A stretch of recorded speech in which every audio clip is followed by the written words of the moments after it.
ऐसा है सर, वो जो एक टेनिस बॉल प्रतियोगिता जो थी, क्रिकेट आयोजन जो इन्होंने किया था, मैं अगर पाखंडी बोल दूं वो पाखंड था, क्योंकि धीरेन्द्र शास्त्री और भी इनके साथ 2-3 कथावाचक थे जिन्होंने कहा कि हम लोगों से पैसा इकट्ठा करके दान देंगे और बाढ़ पीड़ितों की मदद करेंगे। बाढ़ पीड़ितों की मदद तो पता नहीं उन्होंने की या नहीं की, लेकिन मुझे ये पता है कि लोगों का लाखों करोड़ों का चंदा वो अपने पास डकार गए। उन्होंने सिर्फ अपनी महंगी गाड़ियां, अपनी महंगे मकान और इन सब चीजों में अपनी मदद जरूर की, किसी किसान की उन्होंने मदद नहीं की। इसीलिए करते हैं तो ऐसे हो सकता है संत रामपाल जी महाराज जी ने भी पर्चियां कटवा के और कर दी हो ये मदद। सर, अगर आज के चैनल के माध्यम से पूरे विश्व को हम ये चैलेंज करते हैं कि अगर संत रामपाल जी महाराज जी की कटी हुई पर्ची कहीं मिल जाए, आप जो कहेंगे हम वो करने को तैयार है। संत रामपाल जी महाराज जी को कभी भी किसी से पर्चियां कटवाने की जरूरत नहीं होती। संत रामपाल को संत रामपाल जी महाराज जी, सर ये तो ना आपने वो बात कर दी कि कहाँ राजा भोज और कहाँ गंगू तेली, तो वो तो गंगू तेली भी नहीं है। मतलब गंगू तेली भी अगर कुछ होगा ना तो वो तो गंगू तेली भी नहीं है। और संत रामपाल जी महाराज जी तो राजा भोज छोड़िए, वो तो ऐसे महाराज हैं जो पूरे विश्व में सबसे ऊपर हैं। पूरे विश्व में तो आप बहुत बड़ी बड़ी कर रहे हैं, क्या करते हैं, क्या मतलब आपकी जो एजुकेशन है क्या है? सर, मैं बाय प्रोफेशन एक एडवोकेट हूँ और साथ साथ मैं टीचिंग भी करता हूँ। और एजुकेशन की बात करें तो मैंने बनारस हिंदू यूनिवर्सिटी जो इंडिया की सेंट्रल यूनिवर्सिटी है, वहाँ से मैंने MBA की है और LLB की है।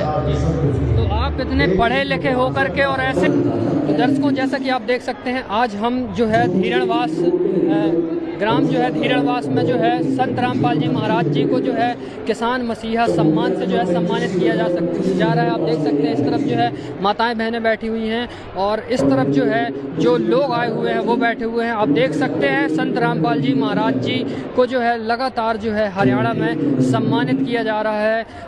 आप देख सकते हैं ये पूरा जो है पंडाल छोटा पड़ गया है, इतने ज़्यादा जो है लोग जो है यहाँ पर आए हुए हैं इस कार्यक्रम को देखने के लिए, इस सम्मान को देखने के लिए। आप देख सकते हैं यहाँ पर कुछ लोग भी आ रहे हैं, आइए उनसे जानते हैं। जी, क्या नाम है जी आपका? क्या नाम है दादाजी आपका? सुजान सिंह। आज संत रामपाल जी महाराज जी को जो सम्मानित किया जा रहा है, किस कारण से सम्मानित किया जा रहा है? पिछले कामों में पानी पुणी बहुत पहुँचाया, मोटर पहुँचाई, किसान ने काम किया, किसान ने बधाई करी, किसान ने बधाई के काम लग रहे हैं, इसलिए इसको सम्मानित किया जा रहा है।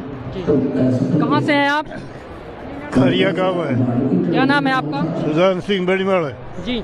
तो ये जो आज हमने देखा था कि 24 खापों ने संत रामपाल जी महाराज जी को सम्मानित किया था और आज जो है धीरणवास में भी संत रामपाल जी महाराज जी को सम्मानित किया जा रहा है। तो इन्होंने जो बाढ़ में जो मदद की है उसके लिए आप क्या कहना चाहते हैं? जो बहुत अच्छा काम किया है जी। ये इनने जो काम किया, ये मोटर दी, पाइप दिए, ये दिए, किसान ने दिए, पानी एक चढ़ू भी पानी को नहीं रहने दिया, तो इसमें बहुत अच्छा काम है। हम तो बहुत अच्छा मानते किसानों के लिए। संत रामपाल जी महाराज जी जेल में हैं, जेल में रहते हुए भी इतने सारे लोगों की मदद कर दी।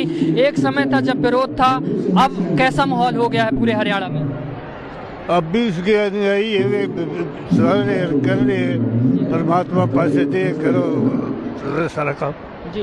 और भी ऐसे संतों को आगे आना चाहिए, कथावाचकों को आगे आना चाहिए, और भी संतों को ऐसे आगे आना चाहिए, लोगों की मदद करना चाहिए। जरूर आना चाहिए, जरूर आना। तो दर्शकों, जैसा कि आप देख सकते हैं हमारे साथ यहाँ पर जो थे बुजुर्ग थे, उन्होंने संत रामपाल जी महाराज जी के इस कार्य की जो है सराहना की और उन्होंने कहा कि और भी लोगों को जो है ऐसे आना चाहिए और ऐसे जो है गरीब, असहाय और किसान जो भी मदद है लोगों को करनी चाहिए। और भी हम आपको दर्शकों, जैसा कि आप देख सकते हैं आज जो है धीरणवास में संत रामपाल जी महाराज जी को जो है सम्मानित किया जा रहा है। जो 84 गांव हैं और 12 खापे जो है संत रामपाल जी महाराज जी को सम्मानित करने के लिए आए हुए हैं। आप देख सकते हैं यहाँ पर जो है बहुत सारे लोग जो है, पूरा पंडाल जो है भरा हुआ है। आइए यहाँ पर जो लोग हैं उनसे जानते हैं यहाँ पर जो सम्मान हो रहा है। जी, क्या नाम है भाई साहब आपका? कुलदीप नाम है जी। कुलदीप जी, जो संत रामपाल जी महाराज जी का जो आज सम्मान किया जा रहा है, ये किस उपलक्ष्य में किया जा रहा है?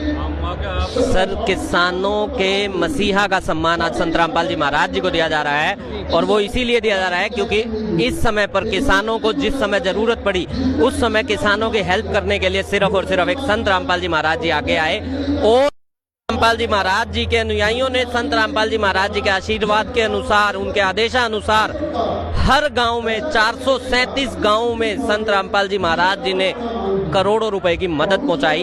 और उस समय मदद पहुंचाई जिस समय किसान को पिछली फसल तो डूब चुकी थी, अगली फसल की उसे उम्मीद नहीं थी। और ऐसे समय पे जब उन्हें किसी ने आकर मदद पहुंचाई, किसी ने उन्हें आकर सहारा दिया, तो किसानों को भी समझ में आया कि हमारा असली भगवान, हमारा असली मसीहा संत रामपाल जी महाराज हैं। इसीलिए आज उन्हें किसान मसीहा का सम्मान दिया जा रहा है। जी, जैसा कि हमने देखा है कि टेनिस बॉल प्रतियोगिता भी रखी गई थी। दान इकट्ठा जो होगा वो जो है बाढ़ पीड़ितों के लिए जो है मतलब उनकी मदद की जाएगी। तो क्या इन्होंने मदद नहीं की? इनका भी तो सम्मान होना चाहिए, इन्होंने भी तो मदद की है। ऐसा है सर, वो जो एक टेनिस बॉल प्रतियोगिता जो थी, क्रिकेट आयोजन जो इन्होंने किया था, मैं अगर पाखंडी बोल दूं वो पाखंड था, क्योंकि धीरेंद्र शास्त्री और भी इनके साथ 2-3 कथावाचक थे जिन्होंने कहा कि हम लोगों से पैसा इकट्ठा करके दान देंगे और बाढ़ पीड़ितों की मदद करेंगे।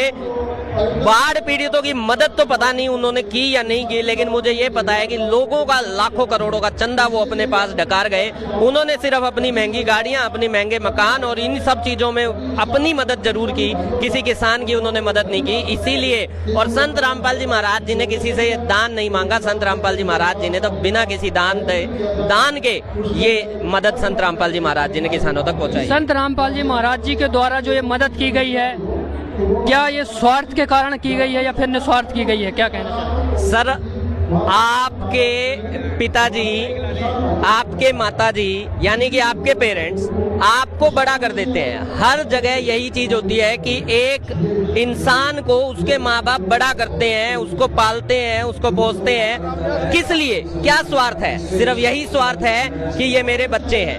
तो बच्चों के लिए कोई भी स्वार्थ नहीं होता। तो बच्चों की सहायता में किसी का कोई स्वार्थ नहीं होता। तो संत रामपाल जी महाराज जी ने जो किसानों की सहायता की है, संत रामपाल जी महाराज जी पूरे जगत के गुरु हैं, जगत गुरु हैं, पूरे विश्व के सृष्टि रचयिता वही है। तो अगर उन्होंने किसी की मदद की है तो वो सिर्फ और सिर्फ यही स्वार्थ था कि वो उनके बच्चे हैं। तो इतना स्वार्थ अपने बच्चों के लिए हर इंसान का होना जायज बनता है। तो जो ये मदद किए हैं, जैसे कि कथावाचक कथा करते हैं, 20 लाख, 50 लाख, 60 लाख ये लेकर के कथा करते हैं, तो ऐसे हो सकता है संत रामपाल जी महाराज जी ने भी पर्चियां कटवा के और कर दी हो ये मदद?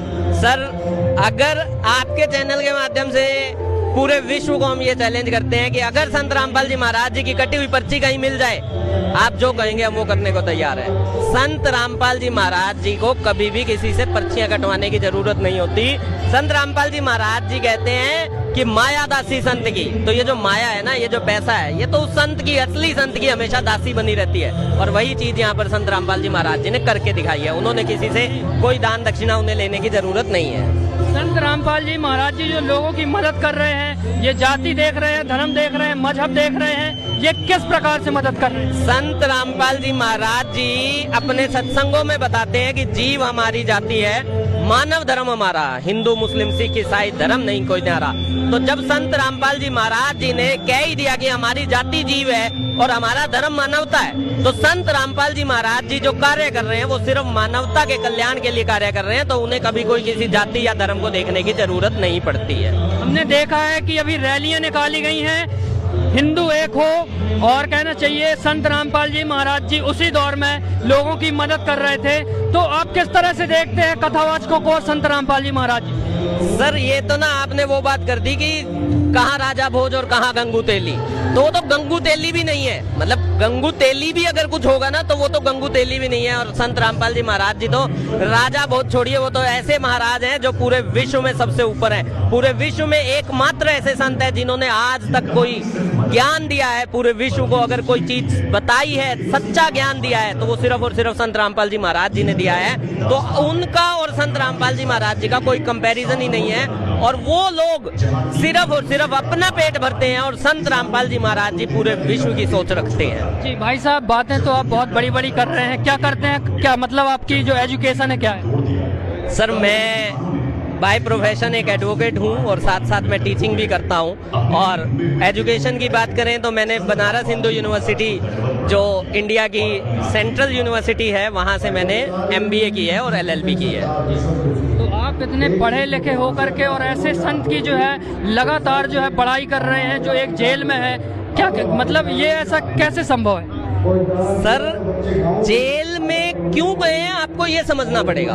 संत रामपाल जी महाराज जी जेल में भी आज सिर्फ और सिर्फ आप और मेरे जैसे लोगों की भलाई के लिए जेल में पहुंचे हैं, क्योंकि संत रामपाल जी महाराज जी का एक ही टारगेट है कि इस धरती पर हर इंसान सुखी होना चाहिए, और हर इंसान को सुखी करने के लिए आज वो जेल में बैठे हैं। उनके ऊपर केस क्या लगे हैं आपको ये देखना पड़ेगा।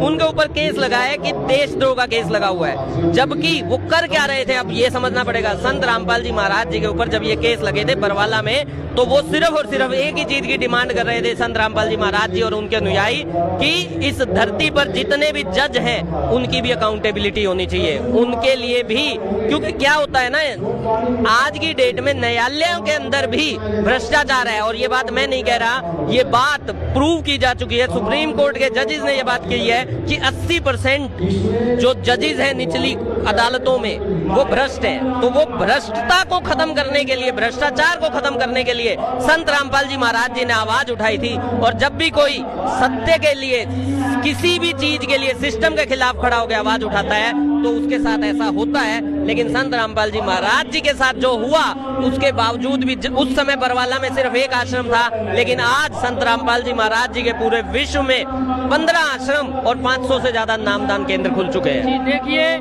आप जो है कब इनसे नाम दीक्षा लिए थे, कब जोड़े थे?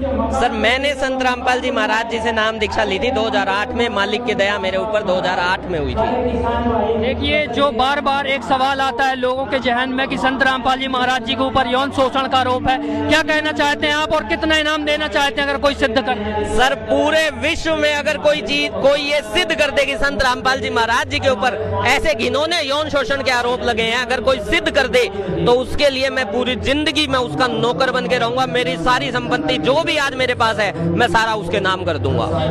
तो जैसा कि आप देख सकते हैं, ये पढ़े लिखे युवक थे और इन्होंने बताया कि अगर संत रामपाल जी महाराज जी के ऊपर कोई भी अगर यौन शोषण का या कोई भी मतलब जो लोग बार बार कहते हैं उनके ऊपर यौन शोषण का जो है आरोप है, सिद्ध कर दे, तो ये जो युवक हैं, पढ़े लिखे एजुकेटेड हैं, उन्होंने कहा मैं पूरी जिंदगी जो है गुलामी करूंगा। तो दर्शकों, आप देख सकते हैं इनका कॉन्फिडेंस लेवल जो है कितना हाई है। दर्शकों, आज के लिए इतना।